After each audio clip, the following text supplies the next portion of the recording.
Me llamo Ramiro Valdés. Tengo 38 años y esto que estoy por contarles es algo que no le he dicho jamás a nadie. Ni siquiera a mi esposa. Y no porque no quiera, sino porque no sabría por dónde empezar. Cada vez que intento ponerle palabras, me siento como si tuviera una mordaza invisible en la garganta, como si algo que aún me observa desde lejos me advirtiera que no debo hablar de esto. Pero ya no puedo seguir guardándolo. No duermo bien desde hace años y a veces me despierto con la sensación de que el armario de mi cuarto se abre solo. Como cuando era niño. Aunque ya no viva en esa casa, aunque ese mueble haya sido quemado. Hace mucho hay algo que sigue conmigo. Y si esto sirve para liberarme, aunque sea un poco, entonces vale la pena intentarlo. Tenía 9 años cuando comenzó. Mis padres acababan de mudarse a una casa antigua en las afueras de Río Cuarto, Córdoba. Era una casa grande, de techos altos, con pisos de madera y un jardín lleno de maleza. Mis padres estaban fascinados con la idea de un nuevo comienzo. Yo, en cambio, me sentía descolocado. Como si hubiéramos invadido un lugar que no nos quería ahí. Había algo extraño en esa casa desde el primer día. Mi habitación era la única del segundo piso. Tenía una ventana al este que dejaba entrar la luz del amanecer y un armario empotrado en la pared de madera oscura, con puertas pesadas que rechinaban cuando se abrían. Desde la primera noche. Algo en ese armario me incomodaba. No era miedo, al menos no al principio. Era incomodidad, como si al cerrar los ojos algo se acercara en silencio desde allí solo para mirarme dormir. Al principio lo ignoré. Pensé que era parte de la adaptación del miedo a lo nuevo. Pero una noche, después de unos días de lluvia intensa, ocurrió algo que aún hoy me cuesta procesar. Eran cerca de las 2 de la madrugada. Me desperté, con un sonido como un leve golpeteo casi imperceptible. Al principio creí que era la ventana moviéndose por el viento, pero no venía del armario, de adentro. Me quedé inmóvil, con la cobija hasta la nariz. El sonido se detuvo. Me dije a mí mismo que había sido un sueño. Estaba por cerrar los ojos cuando lo escuché por primera vez. Una voz baja, quebrada. Como si le costara hablar. Dijo mi nombre. Radmiro, no sé cuánto tiempo. Estuve sin moverme. Era como si el aire se hubiera congelado. Me tapé la cabeza, llorando en silencio, esperando que pasara. No sé cuánto tiempo después me quedé dormido. A la mañana siguiente, el armario estaba cerrado, como siempre. Nadie me creyó cuando lo conté. Durante los días siguientes, la voz no volvió, pero cada vez que pasaba frente al armario, sentía una presión en el pecho, como si algo del otro lado estuviera conteniendo la respiración, esperando. Unas noches más tarde, volvió a suceder. Esta vez no fue solo la voz. Esta vez, cuando abrí los ojos, la puerta del armario estaba entreabierta, muy levemente, apenas unos centímetros. Suficiente para ver oscuridad dentro, una oscuridad que no parecía natural. Era como si la luz de la habitación no pudiera penetrarla, y desde esa oscuridad, la voz volvió a decir mi nombre. Esta vez con más claridad. Ramiro, ¿estás despierto? Sentí que me desmayaba. Me bajé de la cama y salí corriendo a la habitación de mis padres. Me dijeron que fue una pesadilla, que había que dejar de ver cosas raras, que los chicos con demasiada imaginación terminan inventando cosas que no existen. Pero yo sabía lo que había oído. Y esa noche, por primera vez, cerré el armario, con llave. El problema fue que, al cerrar con llave, eso que estaba adentro empezó a enojarse. A partir de ese día, todas las noches eran iguales. Golpes sordos desde dentro del armario, susurros que se mezclaban con el viento. Olores extraños que llenaban la habitación. Mis notas bajaron en la escuela, me volví retraído, evitaba ir a mi cuarto hasta que no quedara otra opción.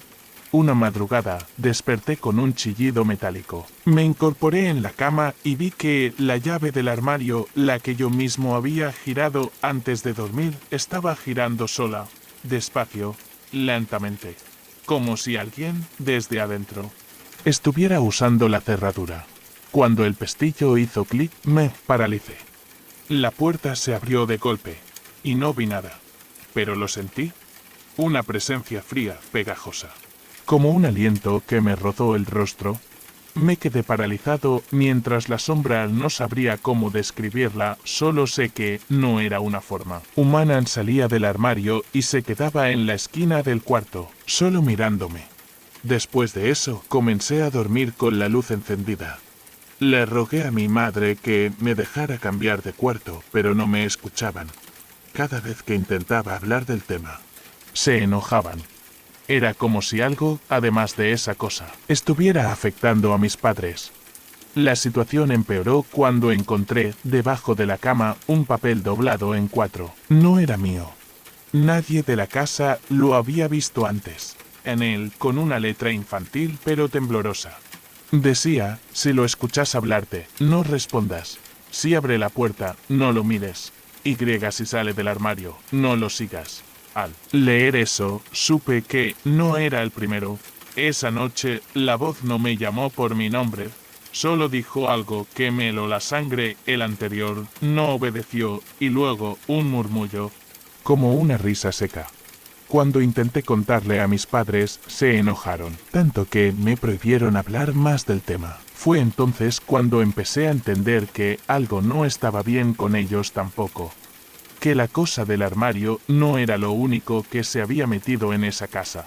Antes de continuar con esta historia, te invito a suscribirte al canal y dejar tu like. Si te gustan los relatos de terror como este, ayudas muchísimo a que estas historias sigan llegando a quienes disfrutan del misterio y lo inexplicable.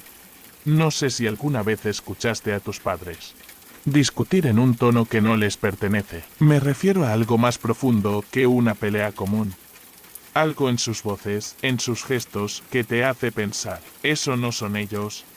Después de aquella noche en la que encontré el papel, mis padres comenzaron a actuar raro. Mi madre, que solía ser dulce y protectora, empezó a mirarme de una forma extraña, como si sospechara algo de mí, como si no le gustara lo que veía. Una mañana, mientras desayunábamos, me observó fijamente y dijo en voz baja, «Deberías dejar de cerrar el armario».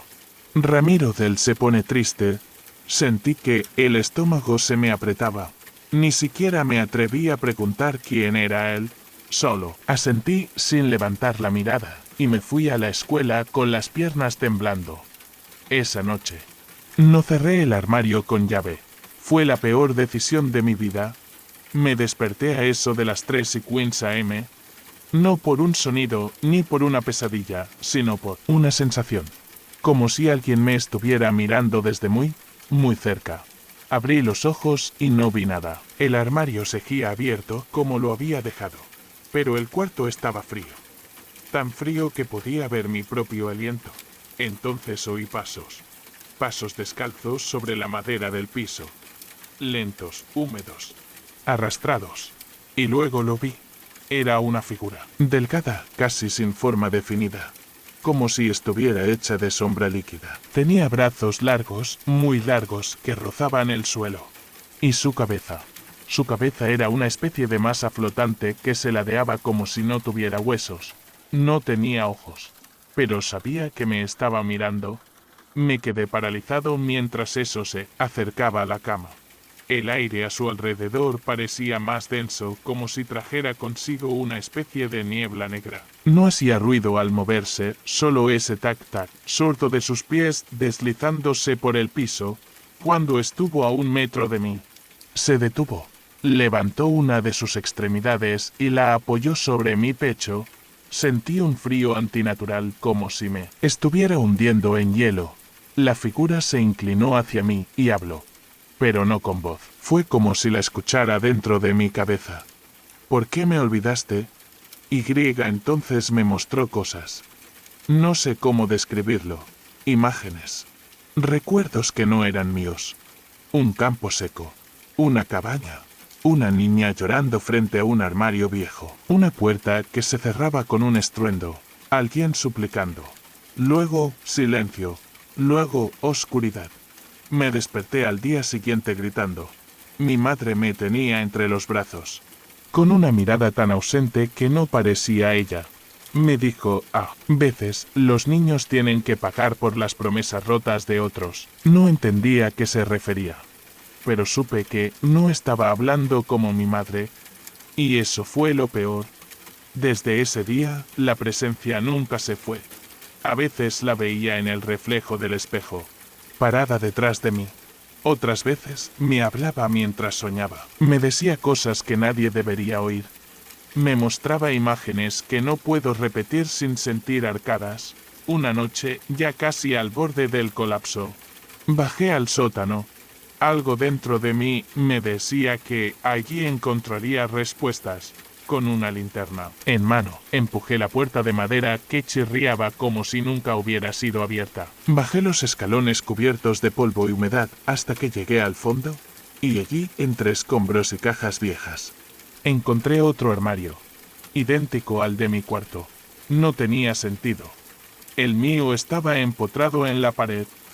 Este era un mueble, independiente pero igual en todo, el color, la madera astillada, las manijas de hierro, y entonces lo comprendí, ese era el original, el armario que alguien había sellado y bajado al sótano, y lo que fuera que habitaba dentro había encontrado la forma de volver a través del mío. Toqué la puerta con la mano temblorosa, y del otro lado, como si me estuviera esperando, una voz susurró, «Gracias por encontrarme». Salí corriendo. Esa noche tuve un sueño. La figura me hablaba desde dentro del armario, pero esta vez era distinta. Me mostró a otros niños. Muchos. Todos con la misma expresión de miedo. Todos mirándome como si yo fuera el siguiente. Desperté empapado en sudor. Y decidí que ya era suficiente. Esperé a que mis padres se fueran de la casa, tomé una caja de fósforos, bajé al sótano y rocié el armario con el líquido inflamable que había encontrado en el galpón. Me arrodillé frente a él una última vez y dije, no soy como los demás. No voy a dejarte quedarte. Lo encendí. El fuego lo consumió con una velocidad inhumana. Gritaba. Lo juro. El armario gritaba, como si tuviera una garganta, una lengua y un dolor propio. El humo era negro, espeso, y olía a carne podrida.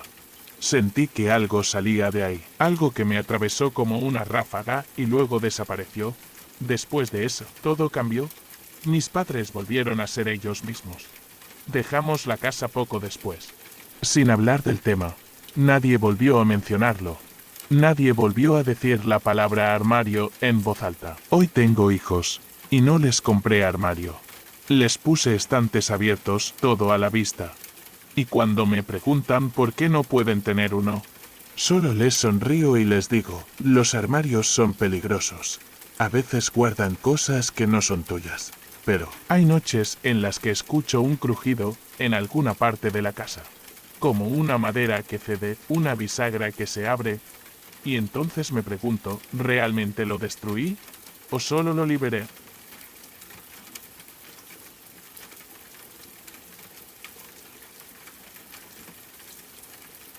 Me llamo Rosa Manríquez, tengo 56 años, y durante más de 3 décadas trabajé limpiando casas ajenas. Siempre fui de esas personas que prefieren trabajar en silencio, con la cabeza baja, sin hacer demasiadas preguntas. La vida no me dio muchos lujos, pero me dio manos firmes, paciencia y una salud de hierro. Con eso me defendí durante años, entrando en casas que no eran mías, arreglando el desorden de otros, escuchando cosas sin querer, viendo más de lo que me correspondía. Pero hubo una casa que no pude limpiar, no por falta de ganas, ni por miedo al trabajo duro, sino porque esa casa no estaba sucia en el sentido habitual. Era otra cosa, algo que no supe nombrar hasta mucho después. Nunca la llamé la casa maldita, ni la casa embrujada, ni nada por el estilo. Para mí siempre fue simplemente la última, porque después de ella, no volví a pisar otra vivienda ajena. Y no porque ya no necesitara el dinero, sino porque aprendí que hay lugares donde uno no debería entrar, aunque le paguen por hacerlo.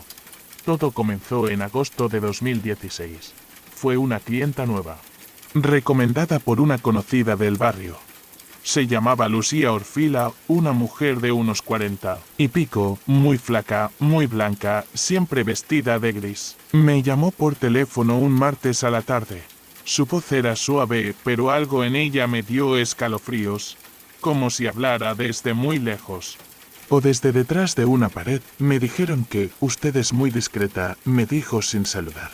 Le respondí que sí, que lo era. Y era verdad. Después de tantos años, había aprendido a no hacer preguntas. Necesito que venga a limpiar una propiedad que tengo en la calle Castañeda, en la zona vieja, dijo, y me dio la dirección. Cuando me dijo el número, sentí un cosquilleo en el estómago. No sabía por qué, pero algo en esa dirección me sonaba. Vacía. No familiar, no peligrosa.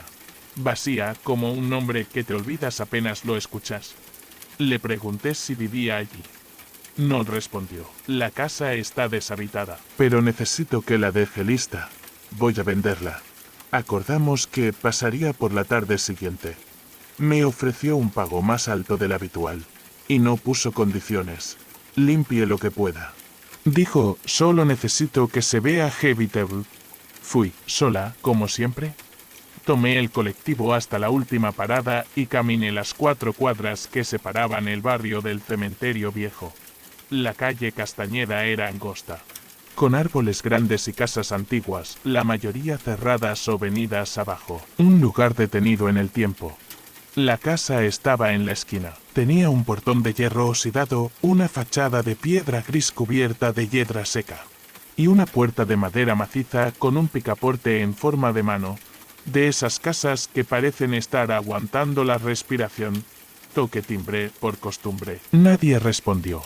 Busqué la llave que, según me había indicado Lucía, debía estar debajo de una maceta rota al lado del umbral.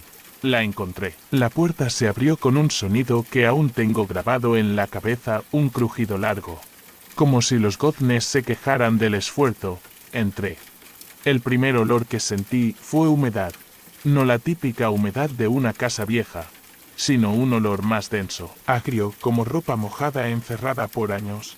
No había luz eléctrica, pero la tarde era clara.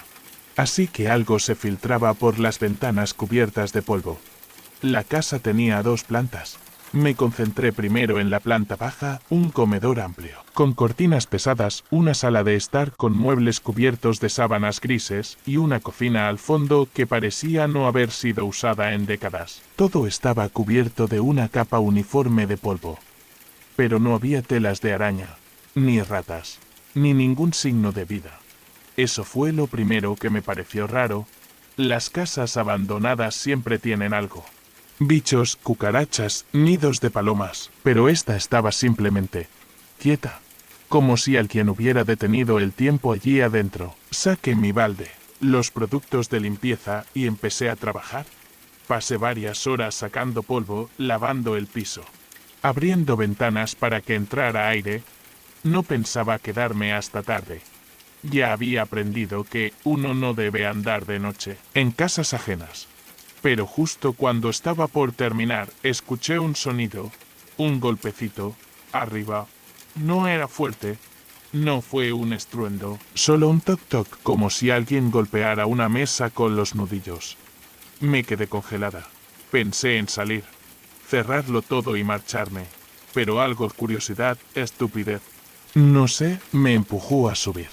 La escalera era estrecha y empinada. Al llegar al primer piso, lo primero que noté fue el frío. Un frío que no estaba abajo. El pasillo tenía 3 puertas, 2 a la derecha, una al fondo. Las 2 primeras estaban cerradas. La tercera, entornada. Y de esa tercera salió un olor muy leve, pero inconfundible. Formol. Empujé la puerta con la escoba. El cuarto estaba oscuro, pero la luz que entraba por las rendijas me dejó ver lo justo: una cama cubierta por una sábana blanca, una cómoda antigua y una silla frente a un espejo. En la silla había algo. Pensé que era una muñeca, pero no era una muñeca. Era una figura pequeña, vestida con ropas antiguas, con los ojos pintados de negro, como los muñecos de antes. No se movía, pero tampoco parecía inerte. Estaba en pausa. Sentí un escalofrío en la nuca, Cerré la puerta lentamente. Bajé las escaleras sin correr, sin mirar atrás. Guardé mis cosas, cerré la casa y me fui sin mirar las ventanas. Esa noche, Lucía me llamó para agradecerme. Me dijo que no hacía falta que volviera, que con eso bastaba. Me pagó por transferencia bancaria. Pensé que ahí terminaba todo, pero no. La noche siguiente, mientras estaba en mi casa, escuché un golpe seco en la cocina. Pensé que algo se había caído. Fui a mirar, y sobre la mesa había un papel arrugado. No estaba ahí antes. Vivo sola, no tengo vecinos cerca. Abrí el papel y decía solo una frase. Escrita con letra infantil: gracias por despertarme. Esa noche no dormí. Me quedé sentada en la cama con la nota entre los dedos, temblando como hacía años no temblaba. Algo en esa letra infantil, en esa única frase, tenía un peso que no sabría explicar. No era solo miedo. Era una certeza. Yo no había salido sola de esa casa. Al día siguiente intenté convencerme de que todo tenía una explicación lógica. Que alguien había dejado el papel entre mis cosas. Que lo había traído conmigo sin darme cuenta. Pero por más vueltas que le daba, ninguna explicación cerraba. Nadie tenía acceso a mi casa. Yo misma me encerraba cada noche con 2 vueltas de llave. Ni siquiera los vecinos podían entrar sin que yo los oyera. Y sin embargo, alguien había estado en mi cocina. Pasé los días siguientes mirando por la ventana, cerrando las cortinas, dejando luces encendidas en cada habitación. No volví a trabajar. Inventé excusas, pospuse limpiezas. Rechacé llamadas. Algo me decía que, si entraba a otra casa, la estaría llevando con ella. Que lo que sea que desperté podía seguirme más allá de los muros. La segunda aparición fue peor. Ocurrió una tarde, mientras barría el patio. Fue un ruido seco, justo detrás de mí. Como si alguien hubiese tirado un objeto al suelo. Me giré de inmediato y vi, sobre las baldosas, un zapato pequeño. Un zapato antiguo, de niño, con la hebilla rota y la suela gastada. Me quedé helada. Reconocí ese zapato. Era el mismo que había visto en el cuarto de arriba. En aquella figura sentada frente al espejo. No se me había escapado ese detalle. Los pies del muñeco estaban torcidos hacia adentro. Y uno de los zapatos parecía apenas sostenido por la costura. Ahora uno de esos zapatos estaba en mi patio. La figura había salido. Esa noche soñé con la casa. Pero no era como la recordaba. En el sueño, las paredes sangraban lentamente y cada cuarto estaba iluminado por una luz opaca, amarilla, como la de los hospitales antiguos. En el sueño, yo subía otra vez las escaleras y cuando abría la puerta del cuarto del fondo, la figura ya no estaba en la silla. Estaba parada en el rincón, de espaldas, y cuando me acercaba para verla, se giraba y no tenía rostro. Solo una boca enorme, abierta, que susurraba sin sonido, más, desperté gritando. Fui al baño a lavarme la cara, temblando, con los ojos llorosos, y cuando me miré al espejo, había una sombra detrás de mí. Alta, fina, como si la figura ya no fuera pequeña, como si estuviera creciendo. No me atreví a girarme, solo bajé la mirada. Cerré la puerta y pasé el resto de la madrugada sentada en la cocina, rezando. Lo poco que me acordaba de mi infancia, volví a llamar a Lucía. Le pedí que me atendiera, que me explicara qué pasaba con esa casa. Me respondió con total calma. ¿Pasó algo?, me preguntó. Como si no supiera nada. Le insistí. Le hablé del papel, del zapato, de los sueños. Hubo un largo silencio, y entonces dijo algo que aún hoy me eriza la piel. Siempre pasa. Por eso la dejo cerrada durante años. Usted fue la primera en volver a abrirle los ojos. Y colgó. Esa fue la última vez que hablé con ella. No sé si ese era su verdadero nombre. No sé si esa casa es siquiera suya. Intenté buscarla, rastrear el número, la dirección, pero todo parecía difuso, como si nunca hubiera existido. La casa, en cambio, sí sigue ahí. Pasé por la zona semanas después. Me quedé en la vereda de enfrente. sin bajarme del colectivo. Las ventanas estaban tapadas. Las cortinas eran las mismas. Pero algo dentro había cambiado. La presencia ya no estaba en el piso de arriba. Sentir y esto puede sonar absurdo, que me estaba mirando desde la planta baja, que se había mudado de lugar, y que sabía que yo había vuelto. Esa misma semana, comencé a notar otras cosas. Luces que se apagaban solas, puertas que se cerraban a mitad de la noche, siluetas diminutas que cruzaban el pasillo justo cuando parpadeaba. No todos los días, no siempre con fuerza, pero ahí estaban, como una humedad invisible que se mete por las paredes y lo pudre todo desde adentro. Comencé a hablar sola, a dormir poco, a perder peso. Y una noche encontré una nueva nota, escrita con la misma letra temblorosa. Si no volvés, yo voy. Desde entonces, todas las noches a las 3:33 se escucha un golpe en mi puerta de entrada. Uno solo, preciso, como un aviso. Nunca abro. Me siento en la cama, envuelta en una manta. Y rezo en voz baja mientras miro el picaporte esperando que no se mueva. Sé que algún día lo hará. Sé que esto es solo un juego de espera. Que Illaro eso quiere que la deje entrar. A veces me pregunto si no cometí un error al quemar la ropa de trabajo. Al cerrar mi Allende, al alejarme del barrio. Quizás no era la casa el problema. Quizás era yo. Quizás todas las casas que limpié durante años me estaban preparando para esta, la última. Hay días en los que me siento fuerte. Creo que puedo con esto. Que el tiempo pasará, que la cosa se cansará. Que no vendrá. Pero hay otros días como hoy, en los que juro haberla visto, parada frente a mi ventana, con su cabeza torcida, con la boca abierta, con uno solo de sus zapatos.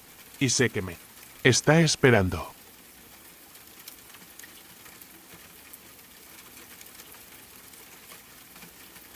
Me llamo Sebastián Navarro. Tengo 43 años, vivo en las afueras de Montevideo y nunca he sido un hombre particularmente sensible. No creo en fantasmas. No me asusto fácilmente y siempre he tenido los pies bien puestos sobre la tierra hasta hace poco. Si alguien me contaba una historia de terror, me limitaba a sonreír por cortesía, sin hacer comentarios. Pero todo eso cambió hace poco más de un año. Hoy, después de lo que viví, entiendo por qué algunas personas envejecen de golpe, por qué a otras se les va la risa de la cara de un día para el otro. Entiendo lo que significa cargar con algo que no se puede contar en voz alta porque ni uno mismo sabe si está loco o maldito. Mi historia comienza cuando me mudé a esta casa. La compré en abril del año pasado. Es una construcción de los años 70, sólida, con cimientos profundos y un sótano grande que me pareció ideal para guardar herramientas, bicicletas viejas y todo lo que uno acumula con los años. Me la vendieron por buen precio y en el momento no lo pensé demasiado. Era lo que necesitaba, un lugar tranquilo, alejado del ruido, con espacio suficiente para estar solo. Los primeros días fueron normales. Hice algunos arreglos, pinté un par de habitaciones, puse cortinas nuevas. Me gustaba bajar al sótano porque siempre estaba fresco, incluso en los días más calurosos. No tenía ventanas, pero sí una pequeña ventila junto al techo que daba al patio trasero. El lugar olía a tierra y concreto húmedo, pero nada fuera de lo común. La primera señal de que algo no andaba bien fue sutil. Una mañana, al bajar al sótano para buscar una caja de libros, noté que el colchón viejo que había dejado apoyado contra la pared estaba extendido en el suelo. Pensé que se había caído solo. Era pesado, sí, pero podía haber resbalado. No le di importancia. Lo volví a colocar de pie, apoyado, y seguí con mis cosas. Al día siguiente, estaba en el suelo otra vez. Y esta vez no parecía haber caído. Estaba extendido perfectamente, como si alguien lo hubiera puesto allí con cuidado. Incluso había una de las mantas viejas encima, doblada de manera tosca. Me quedé mirando eso por varios minutos. Me subió un calor al pecho que no supe explicar. Me obligué a pensar que había sido yo mismo, que tal vez lo bajé y lo olvidé, aunque sabía que no era cierto. Esa noche bajé con más atención. Cerré bien la puerta del sótano, revisé cada rincón, incluso usé mi celular como linterna para mirar detrás de los estantes. Nada. Estaba vacío. Solo concreto, polvo y silencio. Durante unos días. Todo pareció calmarse. El colchón permaneció en su lugar y comencé a relajarme. Me convencí de que había sido una tontería, hasta que una madrugada me despertó un sonido. No un golpe, no una voz, una respiración viva, lenta, pesada. Provenía del suelo, del piso, del sótano. Al principio pensé que era mi imaginación. Me quedé acostado, conteniendo el aliento, tratando de no moverme. Pero el sonido seguía ahí, una inhalación profunda, seguida de un suspiro húmedo, como si alguien estuviera durmiendo justo debajo de mis pies. Me armé de valor y bajé. Llevaba una linterna y un cuchillo de cocina, como si eso fuera suficiente. Abrí la puerta del sótano despacio, bajé peldaño por peldaño. Y apunté con la linterna hacia el colchón. No había nadie. Pero las mantas estaban revueltas, como si alguien acabara de levantarse, y el aire estaba caliente. No como siempre, caliente. Como si un cuerpo hubiera estado ahí hace apenas segundos. Esa noche no dormí. A la mañana siguiente encontré una taza de plástico al lado del colchón. No era mía. No estaba allí antes. Olía a café. Algo o alguien estaba usando mi sótano como dormitorio. Cambié la cerradura, coloqué un pestillo doble. Incluso puse un pequeño sistema de cámaras. Uno de esos baratos con sensores de movimiento. La cámara apuntaba directo al colchón. Durante 3 noches no detectó nada, pero en la cuarta sí. Me desperté con una alerta en el celular. Sensor activado, movimiento en el sótano. Las 3:48 am me levanté de golpe. El corazón me latía tan fuerte que sentía que me iba a desmayar. Entré a la aplicación con las manos temblorosas y reproduje el video. La imagen era borrosa, sin color. Pero lo que mostraba era suficiente. Una figura, delgada, encogida, arrastrándose lentamente sobre el colchón. Primero apareció solo el brazo, luego la cabeza. No tenía ropa. No tenía cabello, solo piel grisácea, flácida, como de alguien muy enfermo, muy viejo. Se acomodó de lado, encogida, como un feto, y luego me miró directo, la cámara, y sonrió. No era una sonrisa humana. Era como si su rostro no estuviera diseñado para esa expresión, pero intentara imitarla. Detuve el video de inmediato. Vomité en el baño. Me quedé sentado en el suelo durante más de 1 hora, mirando la pantalla del celular en negro. Me repetía una y otra vez, esto no es real, esto no es real, esto no es real, pero lo era. No fui a la policía. ¿Qué iba a decir? Que había un ser humano viviendo desnudo en mi sótano sin dejar rastro, uno que nunca subía, que no comía, que no hablaba, que se arrastraba como un animal. No sabía que esto era otra cosa. Y no terminó ahí. La noche siguiente no hubo alerta en el celular. Pero sí encontré algo nuevo junto al colchón. Una nota, escrita con letras deformes, torcidas, como si la mano que la escribió no entendiera del todo el alfabeto. Decía, gracias por dejarme entrar. Me gusta tu casa. Guardé la nota en un cajón. Debajo de unos papeles viejos. No porque pensara usarla como prueba, ni porque creyera que alguien me creería. La guardé como quien guarda un diagnóstico, no querés verlo. Pero sabes que está ahí, que lo que dice es real, y que ignorarlo no lo va a hacer desaparecer. Después de eso, las noches se volvieron insoportables. No era solo la idea de saber que había algo debajo de mí, durmiendo en mi propia casa. Era que cada día esa cosa parecía sentirse más cómoda, como si se estuviera apropiando del lugar, como si lo considerara suyo. Una madrugada, mientras me servía un vaso de agua, escuché pasos. lentos, suaves, como si alguien descalzo caminara por el pasillo de arriba. Lo extraño, lo realmente insoportable, es que yo vivo solo y no tengo segundo piso. Lo único arriba de mi cocina es el techo. Y sin embargo, los pasos estaban ahí, caminando de un lado a otro, ida y vuelta, como si alguien tratara de acostumbrarse al espacio, de explorarlo. Apagué la luz, me senté en el suelo con la espalda contra la heladera y esperé en silencio. Los pasos siguieron por un rato más, hasta que pararon justo encima de mí. No bajé al sótano esa noche, ni la siguiente, pero el olor empezó a subir, una mezcla de humedad, óxido, carne cruda y algo más difícil de describir, como si estuviera oliendo algo podrido que aún no se había descompuesto, como un cuerpo vivo que ya debería estar muerto. Al tercer día, el hedor era insoportable. Decidí bajar, no por valentía, sino porque sentía que si no lo hacía, eso subiría. Abrí la puerta con guantes puestos, con una linterna potente en una mano y un cuchillo largo en la otra. Bajé lentamente los escalones, uno por uno, conteniendo el aliento. Y ahí estaba. No la figura, el espacio. Todo el sótano había cambiado. Las paredes, antes limpias, tenían símbolos dibujados con algo marrón oscuro. No sabía si era barro o sangre. El colchón había sido rasgado por dentro y algo de una especie de nido hecho con trapos, pelos, papeles, se había formado. En el centro, en el rincón más alejado, una pila de cosas que no eran mías, cucharas viejas, botones, envoltorios, una muñeca sin cabeza. Y en medio de todo, un nuevo papel, escrito con la misma letra torcida: te oigo dormir.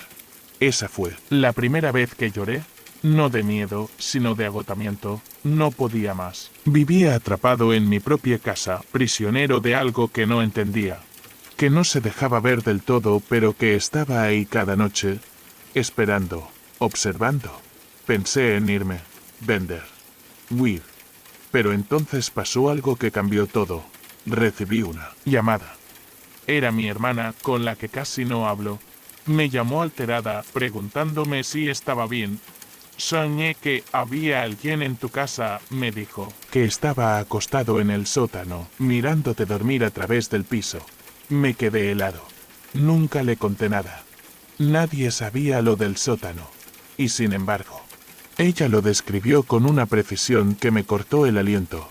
No lo mires, me dijo, en el sueño, vos lo mirabas y se te metía adentro. Esa noche sellé la puerta del sótano. Usé clavos largos, tablas cruzadas, todo lo que tenía a mano. No sé si sirvió de algo. No sé si se puede encerrar lo que no tiene forma fija. Durante un tiempo. Funcionó. No más respiraciones. No más notas. No más alertas en el celular. Hasta hace 3 noches. A las 3:47 am, se activó el sensor de movimiento de la cámara. Me levanté con el corazón en la boca. Abrí la app. La cámara del sótano seguía encendida, aunque el acceso físico estaba sellado. La imagen era borrosa, pero se distinguía claramente una silueta, de pie, justo frente a la puerta cerrada. No hizo nada. No se movió. Solo estaba ahí. Y luego, la imagen se cortó. Revisé el lugar por la mañana. Todo seguía igual. La puerta intacta. Las tablas firmes. Pero encontré algo nuevo bajo la rendija de la entrada, un dibujo hecho con crayones. Un garabato infantil que mostraba una casa, con un sótano y un ojo gigante en el piso del cuarto principal. Un ojo que miraba hacia arriba. Un ojo que me miraba a mí. No sé cuánto más voy a aguantar. Hoy encontré la manta de mi cama doblada sobre el colchón del sótano, y yo no la bajé. El problema no es solo que algo duerme ahí. El problema es que ahora, cuando me acuesto a dormir, siento que hay otra respiración además de la mía. No encima, no abajo, en mi cama.